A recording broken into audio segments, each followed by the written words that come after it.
Muy buenos días, niños y niñas de grado sexto. En la clase de sistemas del día de hoy vamos a ver cómo planificar un diagrama de flujo básico. ¿Listos? Nosotros a lo largo de este periodo hemos visto qué es un diagrama de flujo y los símbolos que usamos para desarrollar diagramas de flujo, ¿cierto? Quiero recordarles también el concepto de diagrama de flujo. Y el concepto es un esquema gráfico por donde nosotros podemos solucionar tareas a través de pasos, ¿cierto? Entonces hoy vamos a ver los 6 pasos para nosotros planificar de manera correcta un diagrama de flujo básico. ¿Listos? Entonces, nuevamente como en las clases anteriores, les recuerdo que lo que veamos en el video debe estar escrito en nuestro cuaderno iniciando con la fecha del día de hoy. Hoy iniciamos un nuevo mes, nuestro sexto mes del año, ¿cierto? Hoy es 1 de junio del 2020 y el propósito para nuestra clase del día de hoy es planificar y realizar diagramas de flujo de manera organizada y correcta usando todas las herramientas vistas a lo largo del periodo. Quiero recordarles y recalcarles la importancia de ser organizados a la hora de realizar nuestros diagramas de flujo. ¿Listos? Los diagramas de flujo no solo los usamos en el área de sistemas, ustedes los van a usar más adelante en la carrera que decidan a la hora de entrar a la universidad. ¿Listos? Y a la hora de tener un trabajo. Todos, en todas las áreas del saber y del conocimiento, puede ser la medicina, la ingeniería, la arquitectura, hacemos uso de los diagramas de flujo. ¿Listos? Entonces es muy importante que de ahora en adelante ustedes sean muy organizados a la hora de realizar sus diagramas de flujo. Entonces, a través de estos 6 pasos que veremos a continuación, ustedes van a saber organizar un diagrama de flujo básico y planificarlo de manera correcta y ordenada. Entonces, ¿cómo planificamos un diagrama de flujo? El primer paso es definir los pasos del algoritmo correctamente. ¿Listos? Es decir, ser muy precisos y muy prácticos a la hora de definir el diagrama de flujo. ¿Listos? Y los pasos a realizar. Ese ejemplo lo veíamos muy a menudo cuando nosotros utilizábamos los algoritmos para el lavado de dientes, ¿cierto? Había que ser muy específico y no saltarnos ninguno de los pasos, porque si no el algoritmo no nos iba a funcionar. ¿El segundo paso cuál es? El segundo paso es organizar las tareas en orden cronológico. ¿Qué quiere decir en orden cronológico? Quiere decir en orden correcto de desarrollo. ¿Listos? Por ejemplo, nosotros no podemos enjuagarnos la boca sin antes haber abierto la llave, ¿cierto? Entonces, es por eso que hay que ser muy organizados con el tiempo y el desarrollo de los diagramas de flujo. ¿Listos? Ustedes tienen que tener en cuenta que antes de realizar un paso pueden haber pasos anteriores que son importantes para el desarrollo de esa tarea, como les colocaba el ejemplo. Por ejemplo, ustedes no pueden iniciar la clase de sistemas si no tienen su cuaderno y su lápiz junto a ustedes, ¿cierto? Si ustedes llegan a clase de sistemas sin cuaderno y lápiz y el profesor les llega a pedir que anoten en su cuaderno, pues la tarea no la van a poder realizar o simplemente tienen que ir hasta donde tienen el cuaderno y el lápiz y eh, tomar las herramientas y el proceso se les puede retrasar, ¿cierto? Entonces ahí es cuando ustedes dicen, profe, espéreme o tal cosa, ¿cierto? Es por eso que hay que ser muy organizados al desarrollar las tareas de orden cronológico. El tercer paso, ¿cuál es? El tercer paso es organizar cada tarea con su figura correspondiente. Este es un paso muy importante y que he visto que algunos no me han manejado con orden y como se ha dictado en las clases. ¿Listos? Hay unos que me están realizando los diagramas de flujo usando nubes, nubecitas. Y en los diagramas de flujo no hay ningún símbolo que use nubes para indicar algún proceso. ¿Listos? Entonces recordemos que a lo largo de este periodo hemos visto los símbolos de inicio y fin, los símbolos de proceso, los símbolos de decisión y los símbolos de espera. ¿Cierto? Esos son los 4 símbolos que hemos usado y cada uno tiene su figura geométrica correspondiente. Entonces, yo en ningún momento he explicado que hay que usar nubecitas para representar un paso dentro de un diagrama de flujo y hay unos que me lo han estado usando así y eso es incorrecto. ¿Listos? Entonces, El tercer paso, que también es muy importante, es organizar cada tarea, es decir, cada paso de nuestro ejercicio, usando la figura geométrica correspondiente. ¿Listos? El cuarto paso, ¿cuál va a ser? El cuarto paso es crear el diagrama. ¿Listos? Básicamente es crear el diagrama como lo hemos hecho en clases anteriores. El quinto paso es colorear el diagrama. Recordemos que ustedes pueden colorear el diagrama del color que ustedes quieran, siempre y cuando se respete que todos los símbolos de la misma figura geométrica deben ir con el mismo color. ¿Listos? Es decir, si ustedes van a dibujar, a colorear, perdón, el símbolo de proceso, ¿cierto? De color naranja, si a lo largo o dentro del diagrama de flujo hay más símbolos de proceso, todos los símbolos de proceso deben ir de color naranja. ¿Listo? Si ustedes los van a colorear de color verde, pues los símbolos de color verde van a ir, los símbolos de proceso van a ir de color verde. ¿Listos? Eso es muy importante. Eso no quiere decir que con colorear el diagrama ustedes van a colorear el diagrama cada figura geométrica de cualquier color. No, hay que respetar de que todos los símbolos o todas las figuras geométricas que tienen el mismo diseño, ¿listos? O la misma figura deben ir del mismo color. Y por último, el sexto paso es confirmar que tu diagrama de flujo esté desarrollado correctamente. ¿Listo? Ya lo vamos a ver más adelante cómo lo vamos a comprobar. Nosotros lo vamos a comprobar a través del método de la hoja. ¿Listo? Así se llama ese método. Nosotros ya lo hemos usado en el colegio, pero lo vamos a usar el día de hoy. Entonces vamos a iniciar con el ejemplo.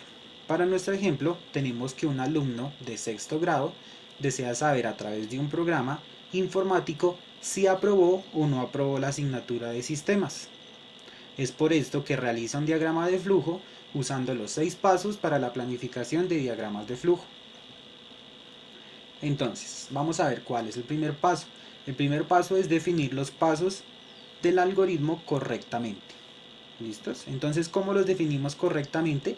A través de un algoritmo en papel, ¿cierto? Nosotros ya en el colegio vimos el concepto de algoritmo en papel. ¿Qué es algoritmo en papel? Es realizar los pasos en una hoja. ¿Listos? En una hoja ustedes realizan los pasos. Entonces, en nuestro ejemplo, ¿qué nos decía? En nuestro ejemplo nos decía que un alumno de sexto grado desea saber a través de un programa informático si aprobó o no aprobó la asignatura de sistemas. Entonces, el primer paso en todo diagrama de flujo y en todo algoritmo de sistemas es colocar la palabra inicio. ¿Listo? No se les olvide. Luego, ¿qué es lo que tiene que hacer el muchacho de grado sexto? Tiene que ingresar una nota, ¿cierto? La nota de su calificación en sistemas. ¿Listos? Luego, tiene que verificar si el número que ingresó o la nota que ingresó es mayor a 7.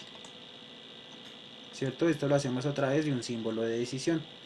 Seguido a esto, si la nota que él ingresó y al evaluarse en este punto es mayor a 7, entonces el programa tiene que escribir la palabra aprobó.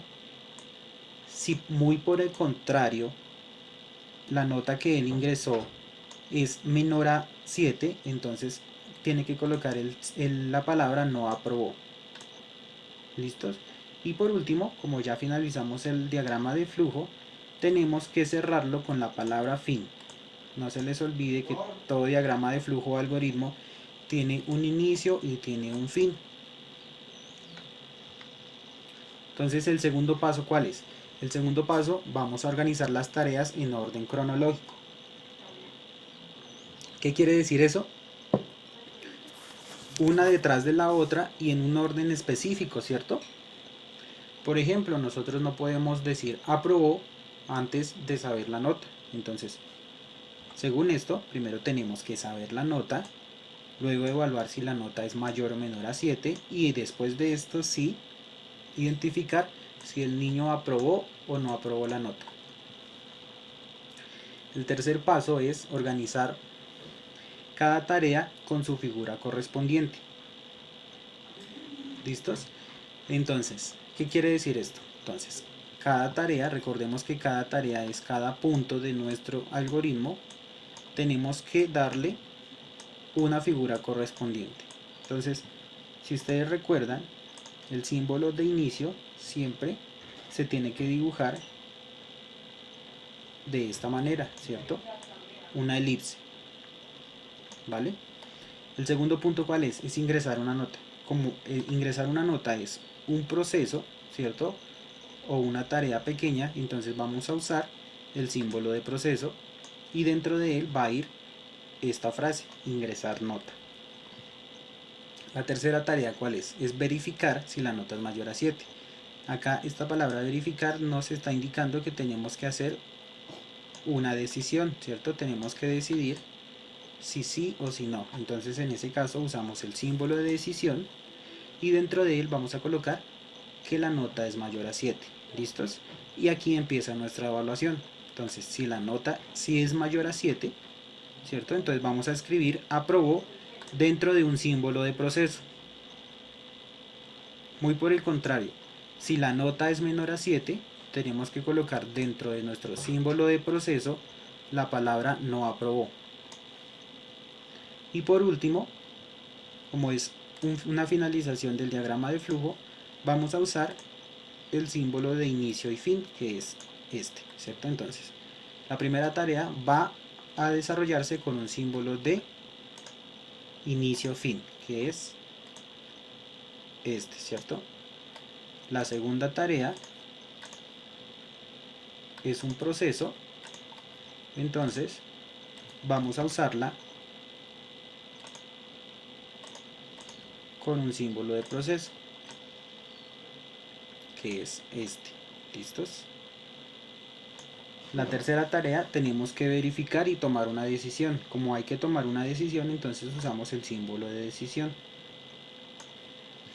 La cuarta tarea es un proceso, entonces usamos el rectángulo. La quinta tarea es otro proceso, entonces usamos otro rectángulo. Y por último, la séptima tarea es la tarea de finalización, entonces usamos un símbolo de inicio o fin, que es el mismo, ¿cierto? Recordemos que el símbolo de inicio y de fin es el mismo. Entonces el cuarto punto es crear el diagrama. Entonces ya teniendo todas nuestras figuras, ¿cierto? Las vamos a organizar de manera correcta. Entonces, ¿cómo las organizamos? Recordemos que inicio va en la parte superior del diagrama de flujo y de fin va en la parte inferior del diagrama de flujo. Después de esto, ¿cuál va? Entonces, según nuestro orden, tenemos que colocar el ingresar nota, ¿cierto? Entonces, es el segundo que vamos a colocar en esta posición. El tercero es verificar si la nota es mayor a 7. Entonces, como es un símbolo de decisión, recordemos que de todo símbolo de decisión salen dos ramas y estos símbolos siempre se evalúan con un sí o con un no, ¿cierto? Entonces acá en este punto tenemos que tomar las dos decisiones. Entonces acá, si la nota es mayor a 7, es decir que por la rama del sí, en este punto, ¿cierto? Por la rama del sí tiene que ir el proceso de aprobó. ¿Listos? Y por la rama del no tiene que ir el proceso de no aprobó. Y por último, esos dos procesos, como vienen de un mismo proceso, de un mismo símbolo de decisión, tienen que volverse a unir en algún punto. Y ese punto es el fin. ¿Listos? En este caso se tienen que unir, ¿vale? Entonces, el último paso era finalizar y ya lo realizamos. ¿Listos? Entonces ya nos quedó construido nuestro diagrama de flujo. Ahora, el quinto paso es colorear el diagrama. Entonces, vuelvo y les recuerdo que todos los símbolos que sean del mismo significado tienen que ir del mismo color. Ustedes pueden usar cualquier color. Por ejemplo, para yo aquí, en los símbolos de inicio y fin, usé el color morado. ¿Cierto? Ustedes pueden usar cualquier color, pero siempre y cuando inicio y fin tienen que ir del mismo color. ¿Listos? Los símbolos de proceso, que son los rectángulos, tienen que ir también del mismo color. Aquí tenemos un símbolo de proceso, acá tenemos otro y acá tenemos otro. Por lo tanto, yo los coloreé de azul celeste, entonces todos tienen que ir de azul celeste. ¿Listos? Y el símbolo de decisión lo coloreé de color rojo, ¿listos? Entonces ese sí va de ese color. Si en dado caso ustedes tuvieran otro símbolo de decisión a lo largo del diagrama de flujo, pues ese también tiene que ir del mismo color, en este caso rojo, ¿cierto? Entonces vuelvo y les recuerdo que ustedes pueden usar cualquier color, el que ustedes quieran, siempre y cuando se respete que cada símbolo tiene que ir del mismo color si su significado es el mismo, es decir, si su uso es el mismo. Acá tenemos uno de proceso, otro de proceso de color azul y otro de proceso de color azul, ¿cierto? Ustedes no pueden colocar este de color rojo y este de color verde porque eso es incorrecto. Entonces todos los símbolos de proceso van en un solo color, los de inicio fin van en un solo color y los de decisión van en un solo color. Ustedes deciden cuál es el color que van a usar. Y por último, vamos a confirmar que el diagrama de flujo está desarrollado correctamente. ¿Cómo lo confirmamos? Pues escribiendo nuevamente en una hoja el desarrollo. ¿Listos? Entonces, acá quiero que le presten mucha atención. Siempre que ustedes usen dentro del diagrama de flujo un símbolo de decisión, en este caso, siempre van a haber dos posibles rutas para llegar al fin del diagrama de flujo, ¿cierto? En este caso, está la ruta del sí, que es por este lado y finaliza, y está la ruta del no, que viene por esta línea y finaliza. ¿Listo? Entonces, siempre que ustedes usen un símbolo de decisión, que es el rombo, van a tener dos posibles respuestas, o sí o no. No pueden ser las dos a la vez, tiene que ser solo una. ¿Listos? Es por eso que estos dos símbolos de proceso están ubicados al mismo nivel. ¿Listos? ¿Eso qué quiere decir? Que ustedes van a evaluar las dos posibilidades. ¿Con qué fin? Con el fin de que el diagrama de flujo, al probarlo, como lo vamos a hacer a continuación, esté desarrollado correctamente. Entonces iniciamos. Colocamos el primer proceso, que es inicio, ¿cierto? El segundo paso, que es un proceso, nos dice que ingrese una nota. Y hagamos de cuenta cuando ustedes ingresan, por ejemplo, a su correo electrónico, él les pide un usuario y una contraseña, ¿cierto? En este punto, el programa nos está pidiendo exactamente lo mismo. Nos está diciendo, por favor, ingrese una nota, que es nuestra nota de sistema, ¿cierto? En este caso, por ejemplo, yo coloqué 8, porque yo me saqué 8 en sistemas, ¿cierto? Entonces, nuestro diagrama de flujo sigue el flujo de información y entra al proceso de decisión y él evalúa. Entonces, como la nota que yo ingresé anteriormente fue igual a 8, entonces el programa se pregunta, ¿8 es mayor a 7? Entonces, la manera matemática de representar eso es nota es igual a 8 y 8 es mayor a 7. Entonces, como 8 sí es mayor a 7, entonces, ¿qué hace el diagrama de flujo? Como 8 es mayor a 7, entonces se va a ir por la línea, por el flujo o la línea del sí, ¿cierto? Y entra a este proceso y escribe la palabra aprobó. ¿Listos? Apenas escriba el programa la palabra aprobó en pantalla, ¿cierto? Esto lo hacemos a través de un programa informático, más adelante lo vamos a hacer, pero entonces él dice aprobó, ya, apenas escribe esta palabra, perdón que la borré, entonces sale de ese proceso y entra al fin. Y en este punto se nos acabó el diagrama de flujo, ¿cierto? Entonces, como ya probamos el diagrama de flujo por el sí y vemos que está funcionando correctamente, ¿cierto? Ahora vamos a hacer una segunda prueba usando o forzando a que el diagrama de flujo se vaya por la línea del no. ¿Cómo hacemos esto? Nuevamente en la hoja escribimos cada uno de los pasos. Entonces, inicio. Acá en ingresar una nota es como si el programa nos estuviera pidiendo que ingresáramos una nota por teclado. En este caso, supongamos que yo me saqué 5 en la evaluación de sistemas, ¿cierto? Entonces, ya salió de este proceso, ya ingresó la nota, sigue la línea de flujo y ahora está en este punto de decisión. Entonces, nuevamente, aquí en este punto de decisión, el programa se pregunta, como la nota ingresada es 5, ¿cierto? Yo ingresé el número 5 a través del teclado, entonces el programa se pregunta, ¿5 es mayor a 7? Entonces, a nivel matemático, él se pregunta, nota igual 5 es mayor a 7. Como 5 no es mayor a 7, ¿qué pasa? Él ya no se va a ir por la línea del sí, ¿cierto? Sino se va a ir por la línea del no. Entra a esta tarea de desarrollar y tiene que escribir o mostrar en pantalla la palabra no aprobó, como vemos acá, ¿cierto? Y ya cuando finaliza esa tarea o ese paso o esa secuencia, se va por la línea y finaliza. Como nos acabamos de dar cuenta, el diagrama de flujo funciona tanto por el lado del sí como por el lado del no, ¿cierto? Él evaluó un número que yo le ingresé. ¿Con qué fin hacemos esto? Quiero que quede claro que esto lo hacemos con el fin de que el programa puede leer cualquier número, ¿listos? Yo sé que ustedes están acostumbrados a que siempre vamos a ingresar un número. En los diagramas de flujo, como pudieron darse cuenta, yo acá en este punto, en el de ingresar nota, no ingresé ningún número, ¿cierto? Eso es con el fin de que el programa lea cualquier número, ¿cierto? Entonces, por ejemplo, un niño que se sacó 4 puede usar este programa, ingresar su nota y saber si aprobó o no aprobó. Un niño que sacó 10 en la evaluación de sistemas puede usar este mismo programa, ingresar una nota y saber si aprobó o no aprobó. ¿Listos?